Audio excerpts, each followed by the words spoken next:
kids about entrepreneurship, letting them know that it's an option. How do you write a business plan? What separates you from actually opening a business of your own?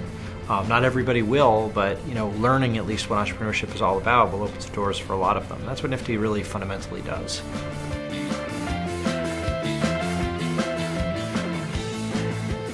Hi, my name is Alexander Yusufa. Hi, I'm Ashley Walker. I'm from Forest Hills High School in Queens. And today we're at a company called Infusion, meeting Mr. Greg Brill, CEO.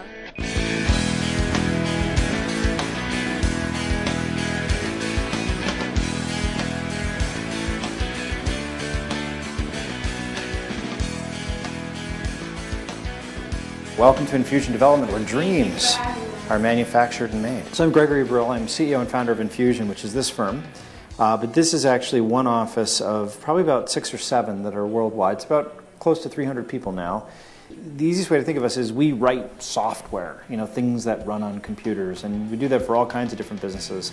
Hotels and hospitalities, investment banks, that buy and sell stocks and bonds. Pretty much if there's a big software system that's got to track a lot of data, we write those systems for big companies. We also consult hotels on how to create video game areas for their younger guests called experience lounges. We do some work for the Marriott. That's actually, as you'll see over there, that's what that space over there is modeled after, this sort of work we do with hotels, where they're like, look, we don't know what kids like. What do kids like? Like, we'll show you what kids like. So we build these lounges with all of the greatest games and stuff. You've probably used our software. In fact, if you try to find a Starbucks, through a map locator, like where's the nearest Starbucks to me, and you see a map, or where's the nearest McDonald's, you've probably used our software, because we do a lot of that mapping work.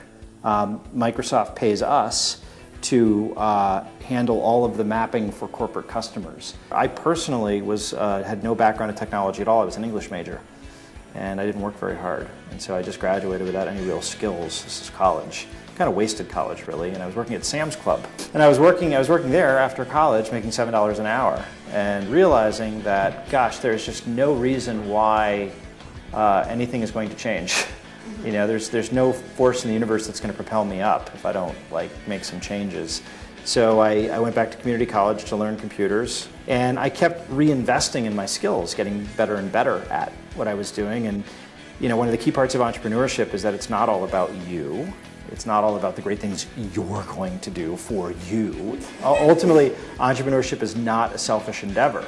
Ultimately, entrepreneurship, what is really useful, what is an entrepreneur? It's basically deriving the desires of others and servicing those other people in a way that they're happy to pay you money. It's not about, cheating them or figuring out some way that you're going to find your little nut as an angry squirrel in the world. It's wow, you've got a problem, and if I can solve that, that's worth something to you.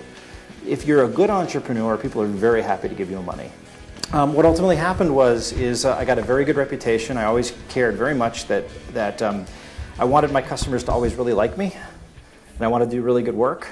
And that is a very rare thing. That's not an obvious thing. And it's something that's probably the principal thing. Really genuinely care. If you're going to sell cookies, you gotta really, you have to genuinely be delighted when they try them and go, these are awesome. You gotta be like, oh, thank you. Really, you like them?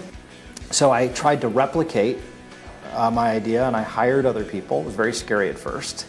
And I tried to make them do what had made me successful. And towards that end, I very early said, I will teach you everything.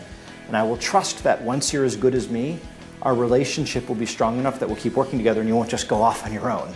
And that maybe together we'll be more than either of us could be apart. And that was always my attitude of Infusion from the beginning. But the principle was always the same. Am I really giving customers what either makes them happy, expands their pleasure, or eliminates their pain? All entrepreneurship is about thinking about other people in that context. I want to open up a dance company in Cincinnati, Ohio. Right. Yes. And I want to know how can I be very successful? A lot of times what you might really love or be passionate about is not actually a viable business. And you have to first be sure that it's going to be. Because my dance studio would be in Cincinnati, Ohio. Normally, all dance studios are in New York City. You see? Right, all right. So now I'd stop you right now, and you say, is there a reason for that? Just because there's an absence of something doesn't imply a need. Sometimes the absence of a thing is telling you, nobody want it. What's the demographic of people that go there? You probably can't, you don't have to answer it now, Okay. but you need to know it. Yeah.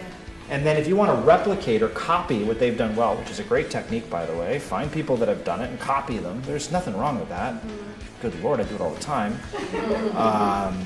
And then you say, okay, can I replicate or do better than that in Cincinnati? So now it's time to see some of the stuff that we do here and take a grand journey. Are you ready emotionally? Yeah.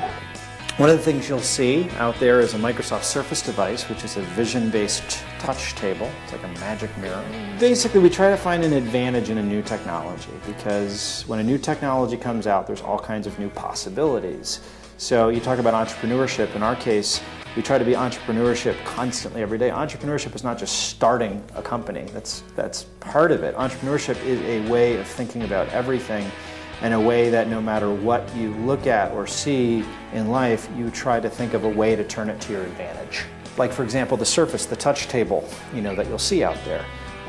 It's really cool, but cool is not enough. It has to be useful, or it has to generate revenue if you're going to sell it to a business. Otherwise, you fall into what I call the cool chasm, where people get excited by what you're showing them, but then they're like, okay, well, how do I pay back the amount that it costs to actually have this Surface device there? And plus, I want that table too, so I can eat my cereal and just watch TV. Well, you said that don't always worry about you have to worry about your customers, because there's some things that your customers might like, and you might overthink it and may not choose the type of thing that they want. I hope their impression of Infusion was that, wow, you can create an environment that you yourself would want to work and be in, and regardless of what that is for them, whether it's a dance studio, as one of them wanted them to be, or a video game company, that I think it's very heartening, whatever they end up doing in life. It's very heartening to think that, they'll walk away with the belief that, yeah, I could really create my own professional environment if I want to. So I hope they will, and at least they've seen that's possible. As I get older, look out for me. I would love to be hired here. This building is very nice. I like the office. You guys are nice, calm, cool collective. And if my business doesn't work out, call me. It's great for these kids. You can talk at them forever, but having the opportunity to bring the kids physically to the sites of businesses, to meet the real entrepreneurs, to hear their stories, to tell theirs, to experience it, is going to flip a very, very small switch in them, I think. That the machine that it activates may not be apparent for years, but something's going to rumble to life much later, I think, as a result of these visits. At least that's my hope. I hope and expect that this was a really good experience for them, and I'm particularly thankful to the YPO. YPO New York Metro was awesome, and I'm pretty excited and happy about how this is all wrapped up, and I hope that it can propagate nationally, maybe internationally. This is a good program. I'd like to see it continue.